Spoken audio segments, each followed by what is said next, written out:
Burlington. And you can see Lake Ontario just out there where the shoreline ends, if the camera picks it up. On a clear day, from that escarpment up there, you can actually see into New York State. It's not a clear day today. Now the area here on the left side, they can't build because it's part of what's called the green belt. It's area that's protected from development. Now there's existing in here, so you can always, you know, renovate and rebuild an existing, but you're not going to be able to see giant subdivisions put in here. But of course it all depends on what the developers, who they make political donations to, etc., etc. You know, same old, no matter where you are in the world.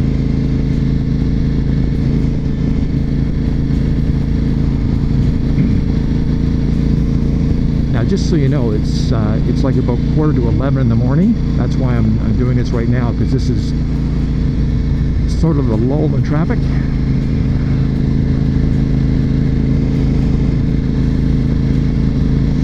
Now this stoplight here is Guelph Line. I've actually done a nice road video. I went up Guelph Line up to where it crosses the 401, which is another one of our major highways.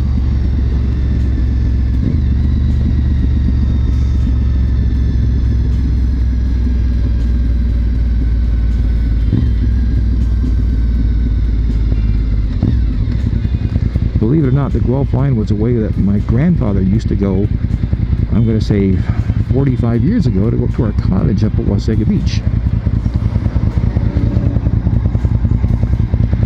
Sometime if I'm really energetic and I don't mind the 2-hour drive, I might go up to Wasaga Beach sometime to show you guys what it's like, because it was kind of a cool place. I spent 13 or 14 summers of my life up there.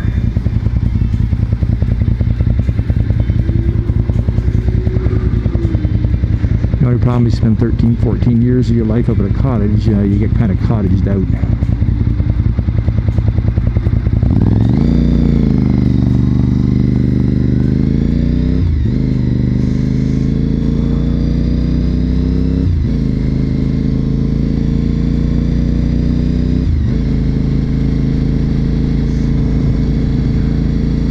Now this isn't the 403, this is the 407, it's a toll highway.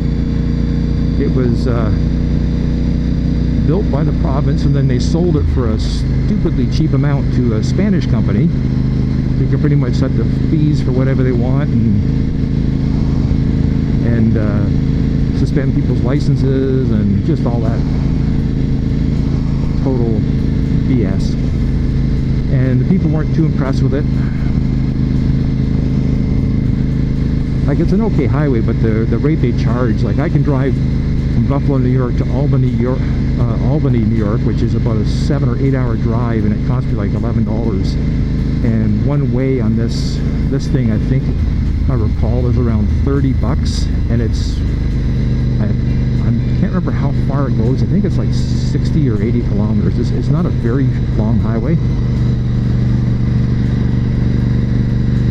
And with all the fees and whatnot, I believe my wife has taken it a few times. I think one way is about $35 or $39. So you can imagine just how ridiculously high the pricing is. And it's not like they don't have enough traffic on it to pay for it. And they have an even higher rate for trucks, but trucking companies just tack the toll rate onto the. Just gonna get over away from this truck so I can actually see what's going on. Onto the cost of shipping.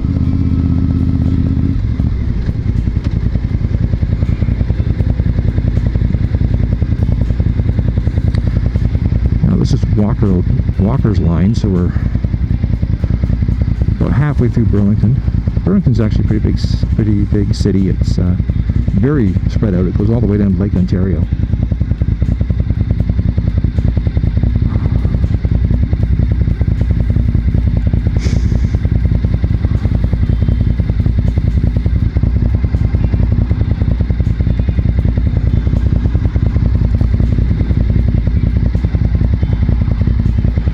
The price of gasoline right now is $1.16.9 a liter.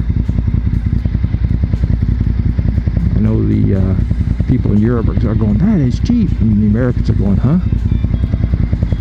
I think it's like 3.6 or 3.8 liters for the US gallon. Just multiply it by 4. It makes it easier.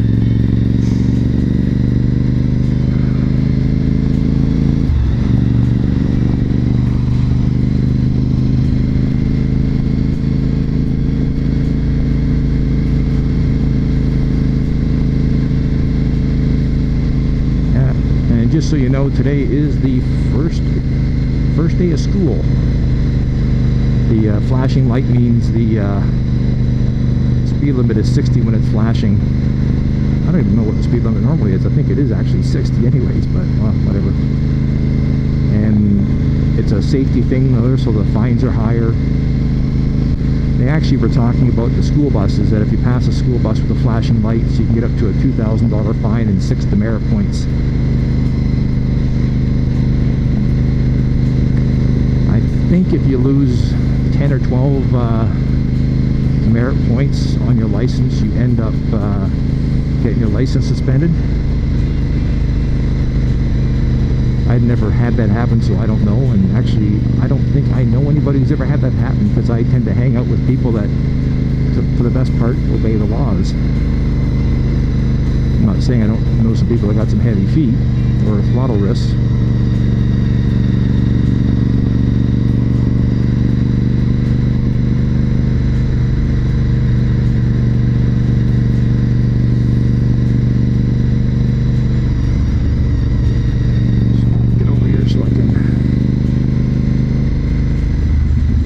Driving a motorcycle, the last thing you want to do is follow a great big truck.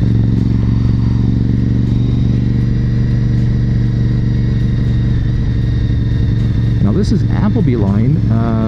Corsa Motorcycles is just down the road that way. They have a motorcycle meet every second Tuesday. I've only been able to make one this year. Always seems to be on days when it's either or it's Wednesdays. Tuesdays or Wednesdays. Yeah, they have a Facebook page. And they have a meet that runs from 6 till around 8 or 9 o'clock or something like that. And they got a lot of cool bikes. You see a lot of unusuals and exotics.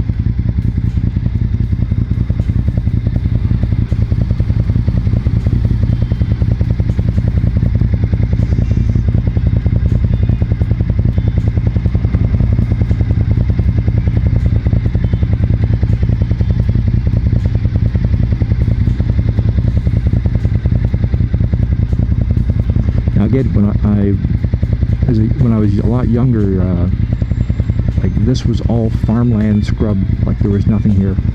And this is all probably in the last 15-20 years. It's been slowly coming in.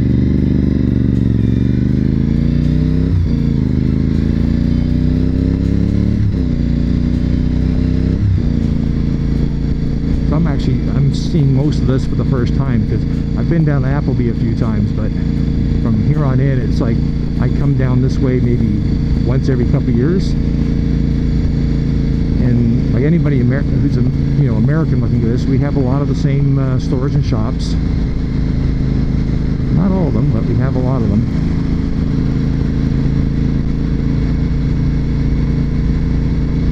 We do not have a Red Robin here. I am very sad over that. Red Robin, if you're watching, give us a Red Robin.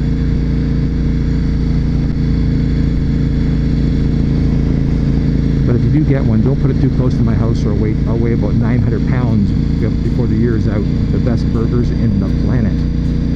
Now this is Bronte Creek, runs down to Lake Ontario. A very high bridge, and lots of trees and stuff, so you really can't see much. There's also a Bronte Creek Conservation Authority around here too, where you can camp and stuff. Which is when it was first dedicated, again, it was out in the middle of nowhere. But the subdivisions, etc., have all expanded all around it. So now it's almost like Central Park, where you have this beautiful park, and then everything around it's all built up. Well, that's pretty much what's happened to Bronte Creek. And golf course. Normally these blue signs are for tourist attractions and whatnot, but that's for a golf course. and we are crossing into Oakville here at the blue sign.